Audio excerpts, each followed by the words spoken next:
Well, the second day of mop-up operations is currently underway in Cape Town. Heavy downpours have caused flooding in various parts of the metro. Many have been displaced and taking shelter at local community halls. And our reporter Kevin Brandt is on the ground to give us an update. Good morning to you.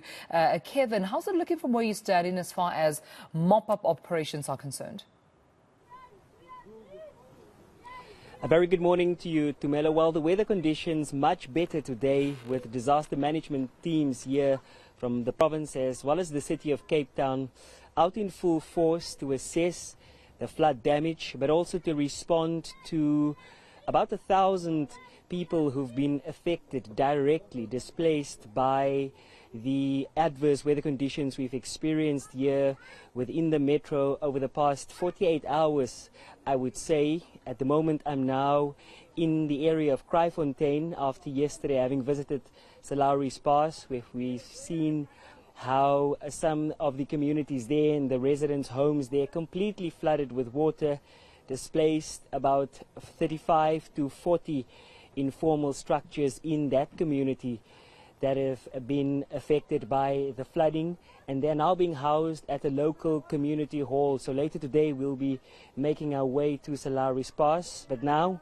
I'm in the Goliath informal settlement here in Kraaifontein. It's one of the areas in the northern suburbs of Cape Town who've also been affected by flooding. And one of the residents who live here at this home is Veronica Myberg. Veronica, thank you for speaking to us.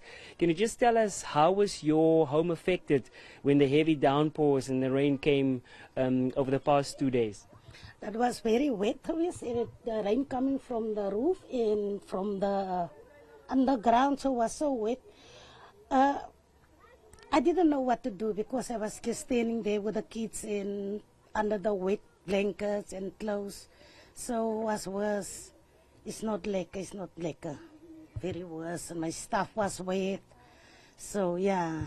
And you earlier told me that also the roof with the fierce winds that blew here in the area, how did the wind affect in particular your roof structure? Yeah, I was so scared the wind take the roof off. That's why I got a lot of stuff on my roof. Because if the roof go, it's, what can I say now?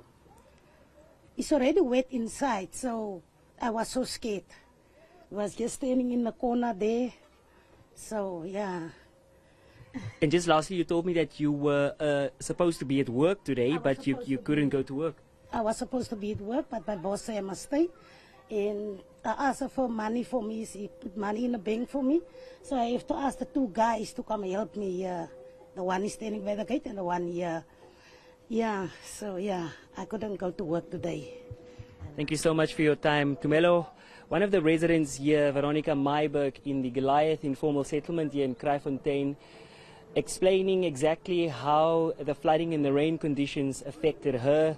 Here at her home, there are two guys here helping her to get some of the excess water out and now to solidify the ground area as well. And that has basically been the story that's been told by many of the residents affected by the flooding, saying that some of them helplessly stood by and saw how water was gushing into their homes. And now with better weather conditions today, the expectation and the hope is that some of the authorities here within the city, as well as the province, as well as NGOs, will eventually make their way to them to bring some form of relief for them. Earlier today, I spoke to Cape Town Mayor Jordan Hill-Lewis, and he elaborated on plans that are being executed to come to the assistance of these affected residents. Here's what he said. Particularly the eastern parts of the metro, around what we call the Helderberg Basin, which is Somerset West, Strand, Gordons Bay, and in particular Salari's Pass village, have been very badly affected. We have flooding all over the city. We have trees that have fallen over, electricity poles that have fallen over all over the city, but the eastern section is really the worst. We know that the storm was at its most ferocious just over the mountains, actually, in the Hermanus area. So the closer you get in Cape Town to that eastern seaboard, the storm got worse and worse. So there we've got particularly bad flooding with about 45 homes destroyed or uninhabitable. The most important is clearing mud and sand from roads and from homes and areas around homes, trying to re-establish riverbanks to try and direct water that is still coming down off the mountains. Remember, even though it stopped raining, there is still millions of liters of water pouring down the mountains.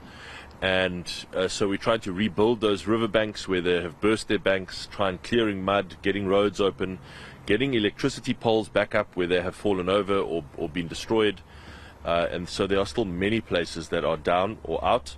And so we just really thank residents for their patience. Obviously, the city is prioritizing the most urgent matters first and trying to get to all of those things over the course of the next few days. Well, Kevin, we'll leave it there for now and come back to you as soon as there are any other developments regarding the mop-up operations currently taking place.